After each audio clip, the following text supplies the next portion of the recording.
Hello friends, you are welcome to WStv. Karl Marx is credited with discovering the historic development of the world as uneven and revealing to us its ensuing consequences. Yet, Marx saw this historical development of the world in linear sequence.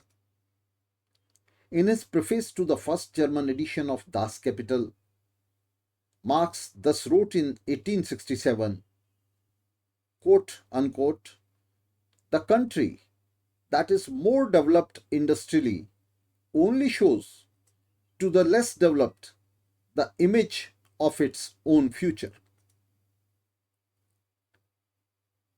Later, at the opening of the last century, his disciple Leon Trotsky discovered yet another very significant and I would say more important aspect of this historical development, that is, combined development of the world and its interrelation to its uneven development. Trotsky thus put out a new and more finished theory of uneven and combined development of the world. Trotsky's theory took Marx further and showed that the development of the world was not in linear sequence but in leapovers. It showed that the backward countries would not take to the linear course of this development, trailing behind the advanced ones, but would leap over stages of development through which advanced countries had to pass through, and at certain stage of this development would even overtake them. Marx stages theory of this historical development thus paved the way for new development in sociology led by Trotsky.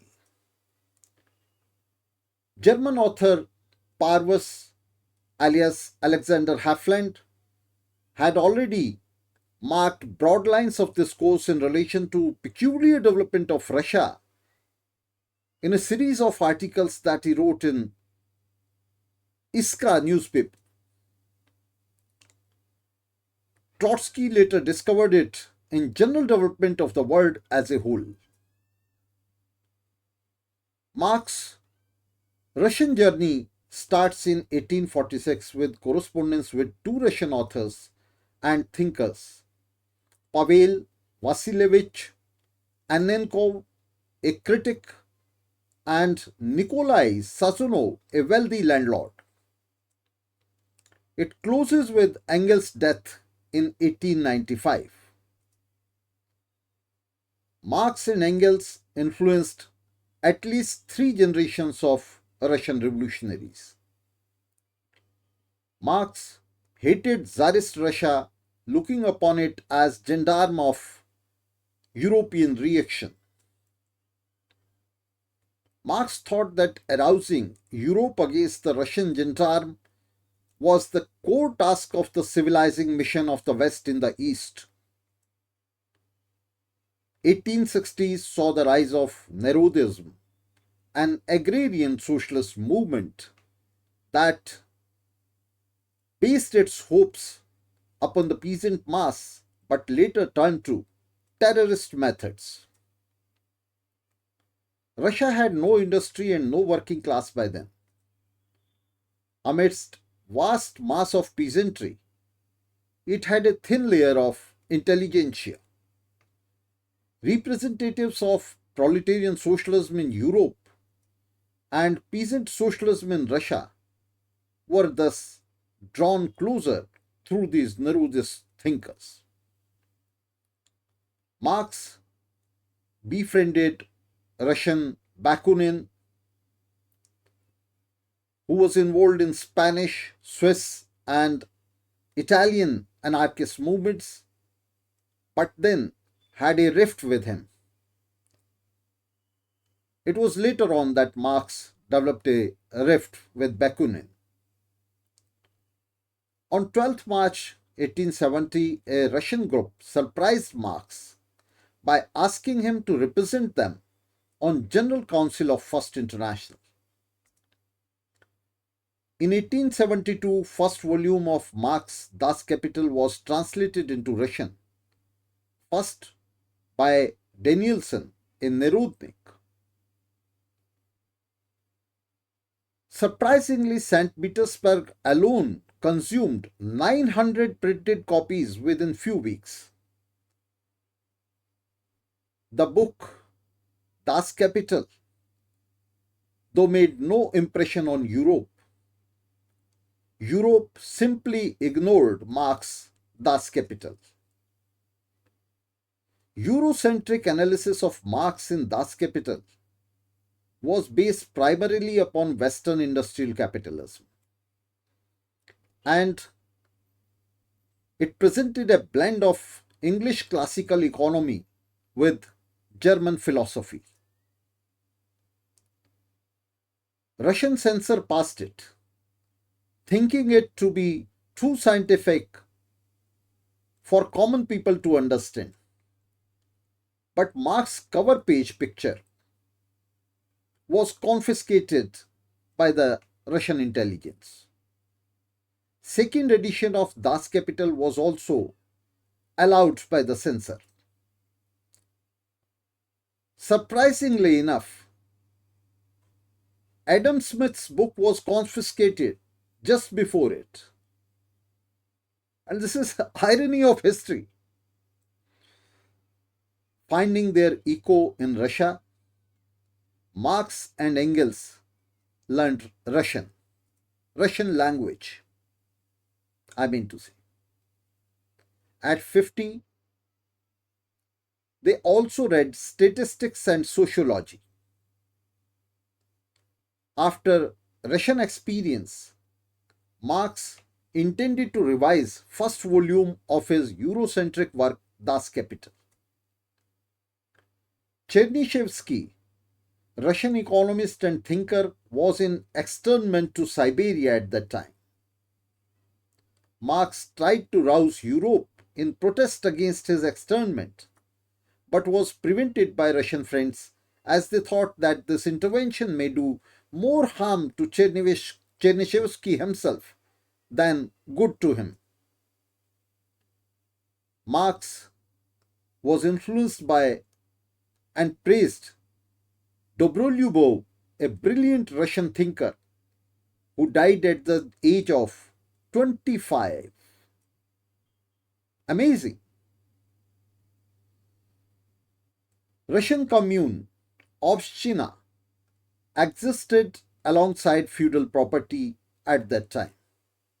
Later, this Obshchina developed into kolkhoz, which can be compared to, and I would say, something like Shamlat lands in India.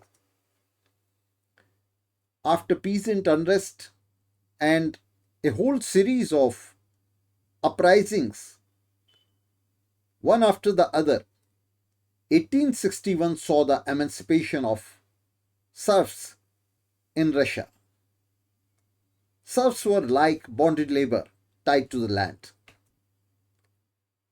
Nerudnik's thought that Russia need not go through turbulations and trials of capitalism.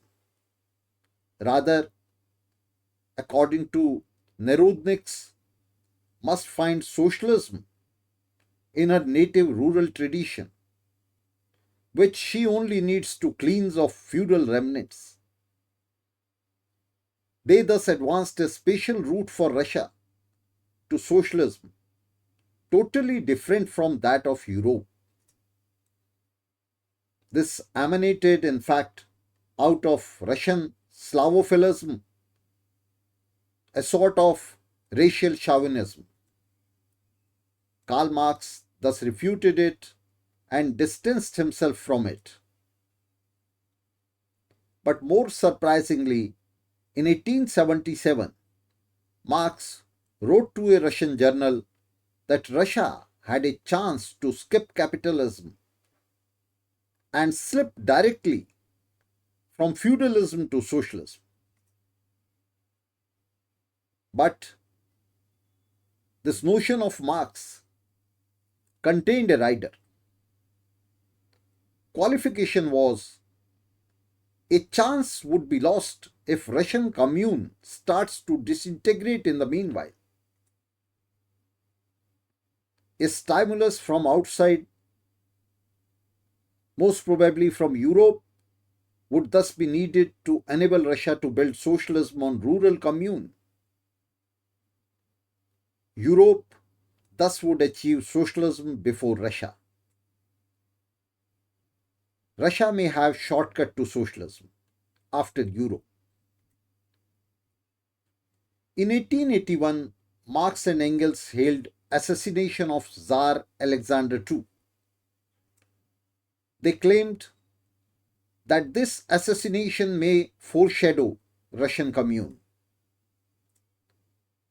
By that time, Russian Marxists,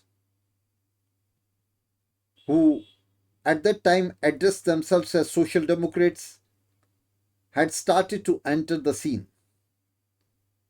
Vera Zasulich, Pavel Axelrod, Georgy Plekhanov, etc. among them. We can also quote Martov and Martinov.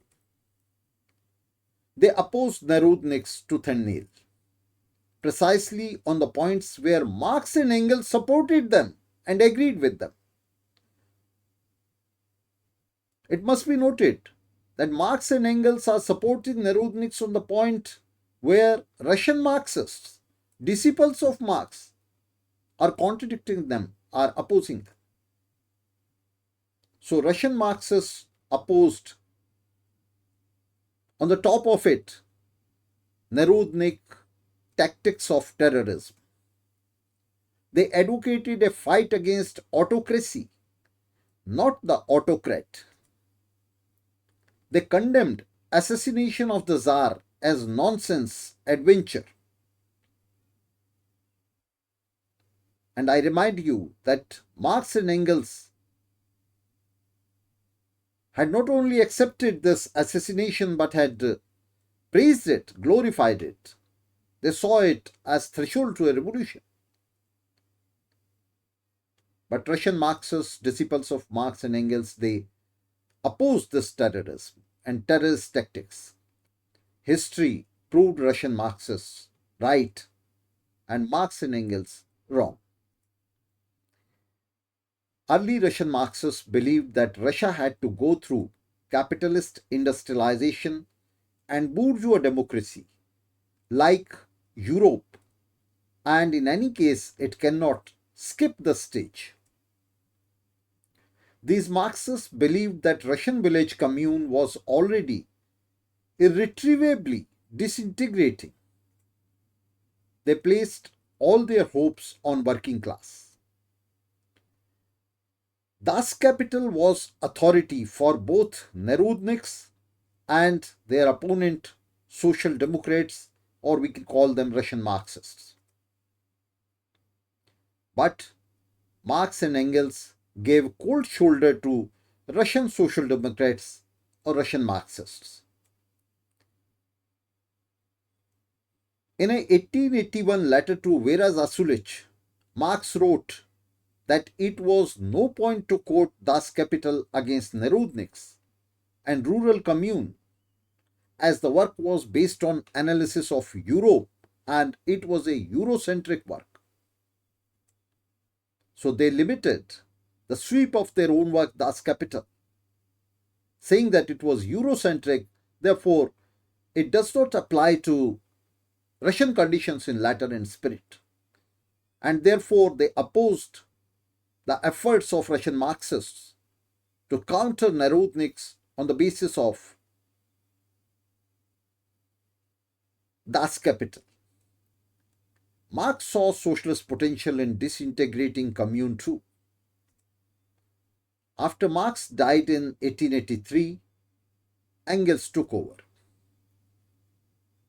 In 1984-85, siding with Narodniks, Engels expected dramatic political changes in Russia. Frederick Engels envisioned Russia approaching a revolution. We can say it's 1789. drawing parallel with French Revolution. 4 years after Tsar's assassination, Engels termed it an exceptional case where a handful of men can make a revolution. They were so impressed by Narodnik tactics of terrorism. Engels even sanctioned a palace revolution led by a duke. Plekhanov opposed these preachings of Friedrich Engels.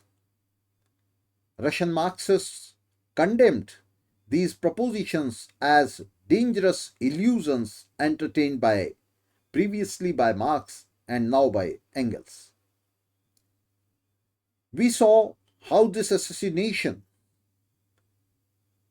immediately started to disintegrate and demoralize Narodnik movement.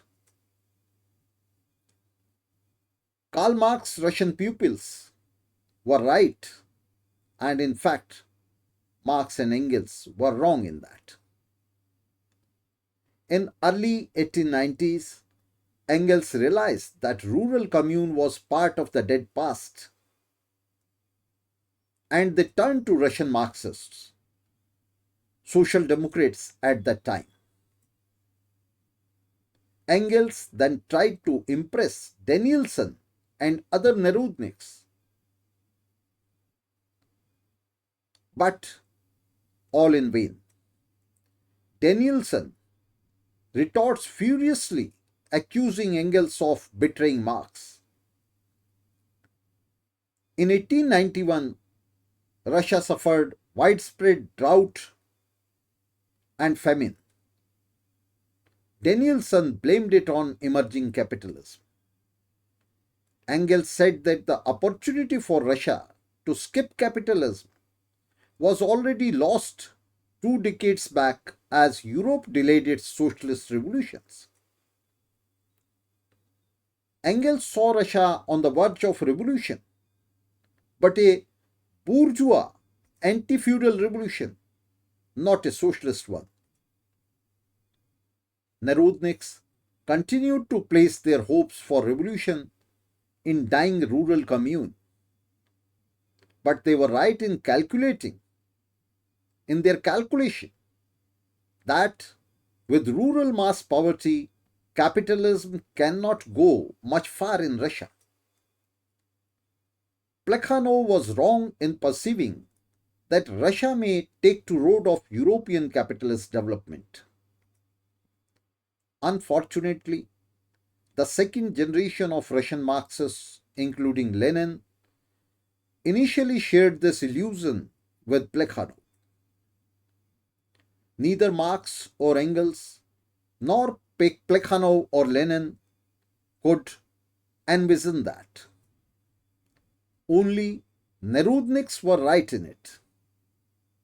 Recently, in one of its articles, Jacobin magazine has portrayed Martov's role in Russian Revolution, but has in fact made a caricature of that, and we had made a separate video on that. We would give you the link. But leaving that aside, we can say that this entire struggle for Russian Revolution was not some sort of roadmap prepared by Marx, Engels or Lenin. It was a colossal struggle of ideas, of ideologies, of different currents, and it was in their clash where everyone was wrong at some time and right at other point of time. So we must look upon this revolution, whole canvas of revolution, in this manner, and not in a pedantic manner as Stalinists or other people look at it bureaucratically. So, to understand this gigantic clash of ideas, we must go through the history of revolution without any prejudice and must try to understand it. We will continue with it. This was only a chapter of Russian Revolution. where we had explained how Marx and Marxists, they uh, clashed on different aspects of Russian Revolution, and we'll continue with it. And with it, good night, dear friends. We will continue to meet.